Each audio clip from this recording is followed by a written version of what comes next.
দিনটি ছিল শুক্রবার 14ই নভেম্বর 2025।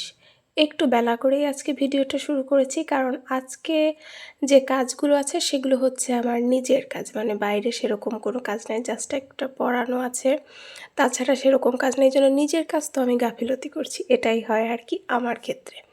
আসসালামু আলাইকুম, কেমন আছেন সবাই? আশা করছি ভালো আছেন। Welcome to my channel Shashi's basket. আশা করব যে প্ল্যাটফর্ম থেকে ভিডিওটা দেখছেন পুরোটা দেখবেন, ভালো খারাপ মন্তব্যটা করে যাবেন। আপনাদের যদি কোথাও মনে হয় যে এভাবে ভিডিও করলে আমার ভালো হবে, এটা বাদ দিতে পারেন, এটা অ্যাড করতে পারেন, অবশ্যই বলবেন। আমি চেষ্টা করব আপনাদের কথাটা রাখার, বা কোনো জিনিস জানার থাকলেও জিজ্ঞেস করতে পারেন, যদি আমি জানি একটু জানাই দেবো, এই আর কি। তো ওই যে একটু বেলা করে বললাম ভিডিওটা করেছি, কারণ ঘুম ভেঙেছে কিন্তু আমার বিছানা থেকে উঠতে ইচ্ছা করেছিল, মানে আলসেমি লাগতেছে। এই শুধু নিজেরই কাজ আছে আজকে, যাই হোক নিজের কাজ টুকটুক করে নেবো সারাদিন ধরে, এই প্ল্যানই ছিল। তারপর আস্তে ধীরে উঠে আমি নিচে গেলাম। আম্মু আলহামদুলিল্লাহ এখন অনেকটাই সুস্থ, তো আম্মুই রান্না বান্না করেছে, আজকে আমি রান্নার কাজে হাতও দেইনি। সব শুধু গোছগাছ করে রেখে দিয়ে চলে এসেছি, নাস্তা করে উপরে এসেছি, এসে আমার বেড কাভার মানে বেডশিটটা আমি চেঞ্জ করলাম, বেডশিটটা আমি ধুয়ে দিব। আজকে আসলে আমার অনেক কাপড় চোপড় ধুইতে হবে। বারান্দাটা ঘর মোছার প্ল্যান ছিল, বাট পরে ভাবছি এত কাজ একসাথে করতে পারবো না, কারণ প্রচুর কাপড় চোপড় জমা হয়েছিল, শীত চলে আসতেছে, তো গরমের কাপড়গুলো ধুয়ে উঠাবো, তো ওভাবে করে সময় পাচ্ছিলাম না, তো এই জন্য হচ্ছে আজকে ভেবেছি যে যত কাপড় চোপড় আছে সব একদম ধুয়ে দিব। তো বেডশিটটাও সেই হিসেবেই ধুয়ে দিয়েছি। নতুন বেডশিটটা পেয়েছি, বলবেন তো কেমন লাগছে? আমার কিন্তু খুব ভালো লাগছে। আমি এই ধরনের একটু হালকা কালারের বেড কাভার হচ্ছে খুঁজতেছিলাম অনেক দিন ধরে, তো ভালোই লাগছে। ওই যে এর আগে বলেছি দামে কম, একদমই কম দাম, আমি আশাই করিনি এরকম, মানে এর থেকে 3 গুণ 4 গুণ দাম দিয়ে হচ্ছে আমাদের এদিকে বেডশিট কেনা হয় আমাদের বাসায় সব। তো এটা এত কমে, মানে আম্মু আব্বু রাজি হচ্ছিল না, এই কমে কখনোই পাওয়া যাবে না, মানে ভালো হবে না। তো আমার মনে হচ্ছে দাম অনুযায়ী ওকে ঠিক আছে, এখন ধোয়ার পর দেখা যাক কী হয়।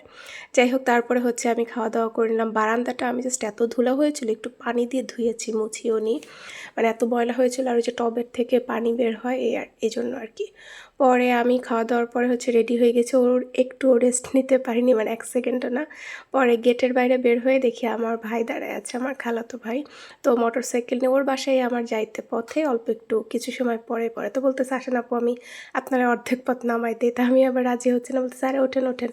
পরে ওর সাথে বাইকে অল্প একটু গেছি, যাওয়ার পরে ও ওই দিক দিয়ে ওর বাসায় চলে গেল, পরে আমি হচ্ছে চলে গেলাম পড়াইতে একটুক্ষণ হেঁটে।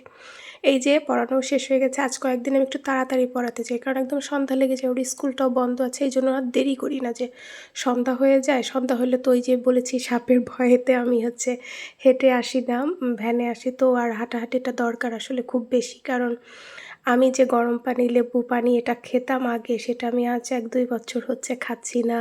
ঠিক মতো কোনো হাঁটাহাঁটি মানে খাওয়া দাওয়ার কন্ট্রোল কোনো কিছুই করি না। এমন না যে আমি খুব একদম স্বাস্থ্য সচেতন বা একদম খুব স্লিম, তা না, বাট তারপরেও একটা সব দিক থেকে ঠিকঠাক রাখলে না মনে হয় ভালো থাকে, সেটা শরীর স্বাস্থ্য মোটা হোক চিকুন হোক তাতে না, বাট হেলদি থাকা যায়, এই আর কি। পরে বাসায় চলে আসছি, জামা কাপড়গুলো আমি বারান্দায় মেলে দিচ্ছিলাম, এটাই করি সন্ধ্যার সময়ও মেলে দিলে একদম পরের দিন একটু রোদ খায়, তারপরে হচ্ছে জামা কাপড়গুলো উঠাই আমি। তো মনে হচ্ছিল 1 কাপ চা খাই চা খাই, কিন্তু মনে হচ্ছে না, সকালে 1 কাপ চা খেয়েছিলাম, একদম পিচ্চি 1 কাপ চা খেয়েছি আজকে। তো যা করার আলসে লাগতেছিল, ক্ষুধা লাগছে কিন্তু খাওয়ার সেরকম কিছু নাই।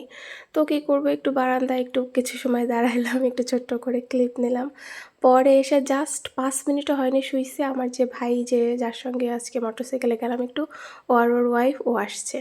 পরে ওদের সাথে একটু চা নাস্তা করলাম।